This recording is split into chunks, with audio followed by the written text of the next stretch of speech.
my good friend there, Jay. Let me just also acknowledge other senior, very important cooperating partners, representatives that are here, business community, the business community that have been engaged since yesterday, together with our ministers and other people that have been at this very important summit. We acknowledge all of you. Let me start by emphasizing the importance of this summit. Our sister, you've done a great job to host this important summit, working with World Bank, AFDB, obviously our colleague from the Rockefeller Foundation and others that have not been mentioned prominently here. We say that water is life. I think we all agree, isn't it? I'm here to add to that, saying that energy is life. I'm here to say so. Yes, water is life, but how will you extract that water for human consumption, for agriculture, irrigation, for example, for industrial use, if you have no energy? Yes, those that live close to the water bodies, natural water bodies, perennial water bodies, will access some water. But they will not even be able to access it in a manner that will keep them safe in terms of health. Energy again, to process, to purify our water. So let's go away with an additional minimums that we should be saying that energy is life, as is water, I would like to argue.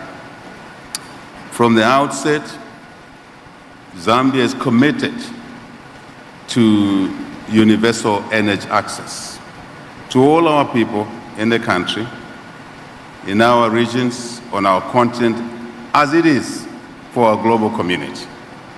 Very, very important. And affordable energy, affordable, if you like, food will only come when we've increased our productivity. And to increase our productivity, we need to irrigate. To irrigate, we need energy. Simple. So I am connecting the two. I think, having said all of that, there is no issue about, I think, individual countries' commitments. We are committed. We've already signed anyway. I think the issue is really how do we progress from here? Let me put a bit of context in terms of Zambia. We all talk about green energy because of climate change and other challenges that we're faced. True, very true. Zambia, just 24 months ago, was sitting in a pretty position of having an energy surplus, electricity. 85% of it green. Tick the box. Never anticipated the worst drought in living memory. Bang. It took out probably 2 gigawatts of green energy, hydro. Took out. We already had the capacity. We were exporting in the region through the Southern African Power Pool. But one shot basically decapitated us in terms of the energy that was available to our households, to industry, mining in particular, included in that, and agriculture. What's the lesson? Diversification. This summit, Mission 300, Africa Energy Summit, I believe, and I'm listening to the conversations here, includes a critical element of having the right energy mix. Green, yes, but the right energy mix, so that we can be more resilient when we are shocked with one situation, such as the climate-induced, if you like, climate change-induced droughts. Tomorrow, there will be a flood-induced loss of energy. Very possible. if we have excessive floods that may damage our generating capacity. I think it is very important that we therefore focus on the energy mix, the solars of this world. We have the sun, Africa has the sun. I'm very happy to hear some conversation on this panel that we could actually export electricity into Europe underground transmission cables. I heard the story of transportation, transmission, generation, yes, increase the generating capacity with a mix, solar, hydro, geothermal, wind, anything. But we need to evacuate that energy. We need to take it where it's needed, transmission. We also need to distribute it in the areas, local area, wide area, whatever you want to call it. It's very, very important that this summit, and I know that I think the initiators, Akin and others, World Bank, you've looked into these issues. So I'm stating the obvious, maybe beating the skin of a dead cow so that the neighbor can hear that there used to be a cow in this skin. Very important. So I am saying, as a country, from a surplus situation to a deficit situation within 12 months meant that the mission 300 million for us in Zambia started because of this imperative of the drought. So before this summit, we had already commenced doing work that I think aligns with Mission 300 Africa Energy Summit, such as what? Again, I was listening. I'm a good listener. I listened. There was a panel member here who talked about the issue of inviting the private sector into this sector. We cannot avoid the private sector. You made a comment, moderate. We cannot avoid the private sector. Our national balance sheets are insufficient.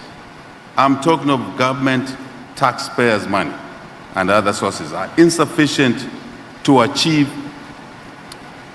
the Mission 300 Energy Africa objectives of universal energy to all our people. Therefore, the private sector cardinal partners to reform the energy sector, including key components such as bringing on board independent power producers. Debate was going on before we took office for years and years, 30, 40 years. We decided to deal with that issue. Independent power producers or generators, call them what you want. Independent private power traders. I heard an argument here about the issues of evacuation. There is no one more efficient than the private sector to generate and to evacuate the power to where the demand is. Very important. We also put in place open access. The utility, which was almost a monopoly, which had the generation and transmission assets, had to be obligated to wheel the power from whoever is producing it at point B to where it's demanded at point C, in this case, the mine, for example.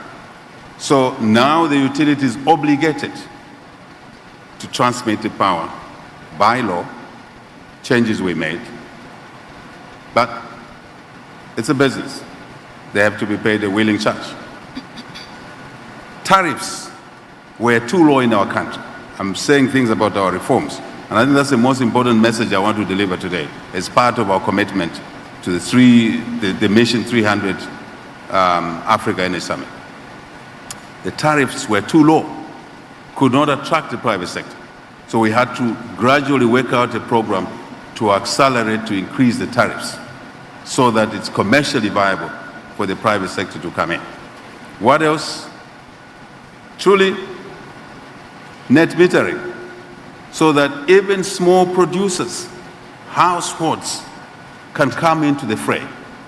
Rooftop solar, for example. If a fellow, ordinary Zambian citizen is able to invest in 100 kilowatts of power. They only need 50 kilowatts. Right now, they can be considered as independent power producers. And so they generate 100, they consume 50, they put 50 on the grid for value, for commercial value. You asked me a question as a business person. It's very important. And I now sit in this position, which I never sat before, and we want to utilize the both sides of the coin, private business and public sector management. And that's what we're doing in the country. And I think it's important for us on the continent to take the reforms in the energy sector seriously if we are to deliver the vision of mission of 300 Africa Energy Summit. Simple and straight. There's no debate there. If we debate, we'll be wasting time. We'll be postponing things we should have done yesterday to tomorrow. And we don't have the time because we need to use energy to grow our economies faster. It's one of our agendas as a government. We inherited a debt burden. We worked very hard through that process. Now we've opened up the balance sheet and we're able to leverage on some of the things that I've heard being talked about here. So now, there's another aspect that we had to bring in ourselves called power blending. They are expensive sources. When you're in short supply, they're expensive sources, they're cheaper sources. In order to make it commercially sensible, you have to do the blending. So I want to end here by saying Zambia is committed, the reforms are in place. I want to encourage other heads of state to run on with the reforms in the energy sector, as you need reforms in other sectors to accelerate economic growth for our country's jobs, for our young people, business opportunities, and to look after the sick, the old, the weak in society. We have to generate value. Let me conclude by saying that it is important that we, as Africans, take commitments we make serious and not expect someone to whip us. We must really drive ourselves. There's an imperative to drive ourselves. Partners are there to work with us, as we've seen here on this platform, but we basically must say charity begins at home. And it's good for our people, it's good for businesses, good for growth, it's good for commercial viability. With growing economies, it's easier to do things. But one little thing also, as I close, just one, cost of capital. I think I've heard it mentioned very mildly, very important. Africa has been discriminated against on the pricing of capital. Akin, you know this conversation from way back. I'm sure you didn't expect me to be seated here and not mention this. Equity is okay, but debt is necessary. At what price? We need you colleagues to help us mobilize this 45 billion. Yes, grant if any, philanthropy, yes, Raj, but debt which is at an affordable price to make this agenda achievable. And I want to close by saying Africa is ready. Our individual countries are ready. Africa is ready to provide a business environment that will make it easier to achieve these agendas in this space, in the general business side, economies, to support the social side. Thank you very much. I'm very happy to be here myself. Thank you very much. Merci beaucoup. Thank you very much, Your Excellency. I take advantage of this to say something that we had said 3 to 5 minutes talking time, because there are other people who are supposed to be taking the floor. I know the issues are passionate and you'd like to say a lot more, but unfortunately we are running out of time, so I will ask the other panelists to try to achieve this feat of 3 to 5 minute time slot. So Mohamed Al-Menfi, the representative of the council in Libya. Libya, we know, is being rebuilt. When you say rebuilding the country, you're talking about energy needs, electricity needs. It is certainly one of the reasons that makes you to be here and to sign this declaration of Dar es Salaam. But beyond this faster step, what do you want to share with us regarding your needs, but also your ambitions for Libya?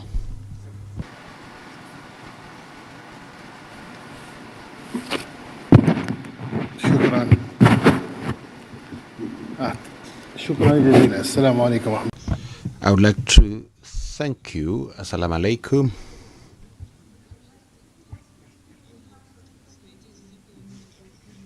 Could someone help His Excellency with his microphone?